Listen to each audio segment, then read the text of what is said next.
La Bible dit ceci, qu'il y avait 3 ans de sécheresse. Donc, bien aimé, il y a eu 3 ans de sécheresse. Et la sécheresse était tellement grave qu'il y a maintenant eu famine. Au point où il n'y avait pas à boire ni à manger. Donc, Élie maintenant est en prière.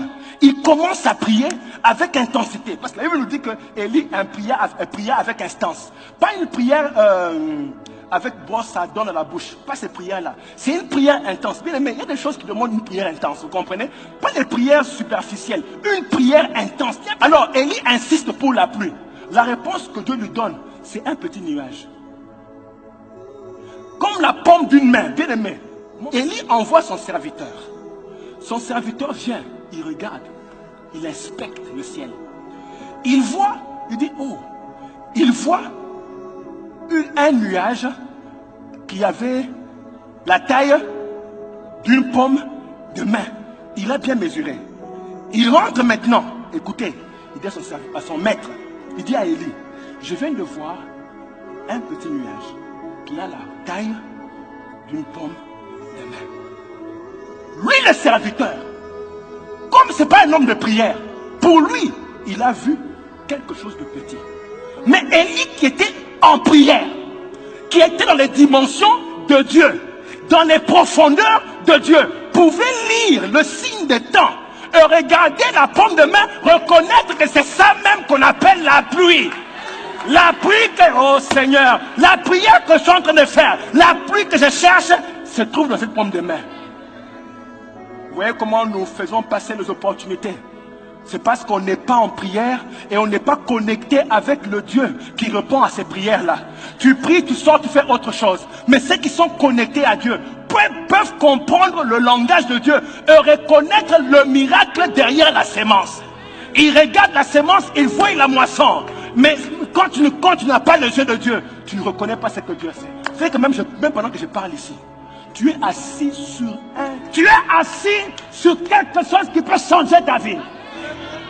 Seulement que tu n'as pas de connexion, bien-aimé. Il faut intensifier la connexion avec Dieu pour que les yeux s'ouvrent. Comment Jésus pouvait venir devant la tombe de Lazare et dire non, il n'est pas en train de... Il n'est pas mort, il dort. Comment ça? Tout le monde ici a inspecté, analysé, évalué. Ils ont dit, he's a dead man. Lui, il vient à cause du niveau de la connexion. La connaissance que lui il avait n'était pas une connaissance terrestre. Ce qui fait que son analyse à lui n'était pas une analyse par les médecins. Il ne faut pas m'embêter ici. Ce n'est pas l'analyse des médecins qu'il donnait. Il donnait l'analyse du Créateur, de celui qui a parlé à les choses à l'existence, qui appelle les choses qui n'existent pas à l'existence.